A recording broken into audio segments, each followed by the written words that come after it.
सांगली येथील कल्पद्रुम क्रीडांगणावर संपन्न होत असलेल्या श्रीराम कथा आणि नाम संकीर्तन सोहळ्याचा एक भाग म्हणून रक्तदान सर्वश्रेष्ठ दान हे घोषवाक्य लक्षात घेऊन महारक्तदान यज्ञाचे आयोजन केले होते। या महार रक्तदान यज्ञाचा शुभारंभ श्रीराम चरित्राचे गाढे अभ्यासक श्रीराम चरित्राचार्य श्री समाधान महाराज शर्मा, श्रीराम नगरीचे संस्थापक कल्पक आणि श्रीराम कथाकथन आणि नाम संकीर्तन सोहळ्याचे मुख्य प्रवर्तक आणि कार्याध्यक्ष माननीय श्री मनोहरजी सारडा तथा काकाजी श्री लक्ष्मण भाऊ नवलाई, ॲडव्होकेट श्री रमाकांत भाऊ घोडके, डॉक्टर प्रमोद लाड, युवा नेते श्री राहुल भाऊ नवलाई, तसेच या सोहळ्यानंतर या महारक्तदान यज्ञाच्या कार्यक्रमास सुरुवात झालीचे वेगवेगळ्या विभागाचे सर्व पदाधिकारी मोठ्या संख्येने उपस्थित होते। या शिबिराचे सुंदर आणि नेटके संयोजन श्री गणपती कॅन्सर हॉस्पिटल मिरज यांनी केले होते।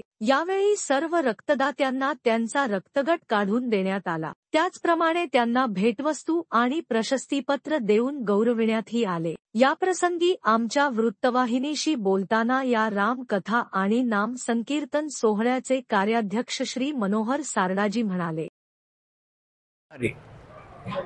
17 जानेवारी ते 27 जानेवारी सुरू असलेल्या श्री राम कथा व नाम संकीर्तन सोहळ्याचा आज 6वा दिवस आहे।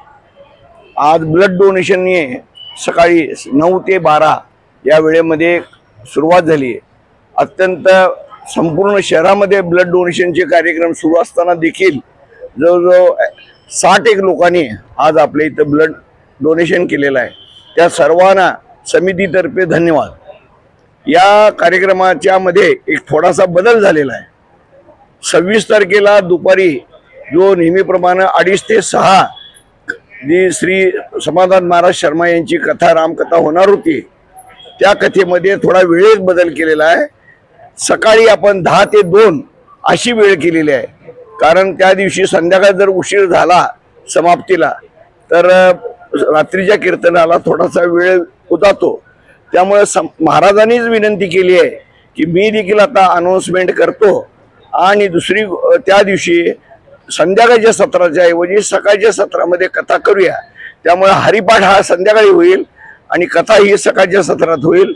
सर्व नागरिक भक्तांना असलेल्या सर्व या कार्यक्रमामध्ये गेल्या 6-7 दिवसामध्ये ज्यांनी हा आनंद घ्यायला लागलेत त्यांनी हजारो लोकांना हा मेसेज फॉरवर्ड करा की जेणेकरून सगळ्यांना माहीत पडेल। नाही तर असं होईल की एखाद्या वेळी लोक पुन्हा दुपारी कथा समजून येतील, तर ते होऊ नये म्हणून मॅक्झिमम सर्व लोकांना विनंती आहे की आपण हा मेसेज फॉरवर्ड करावा। उद्याचा कार्यक्रम सकाळचं शिबिर घेतलेला आहे कुठलं?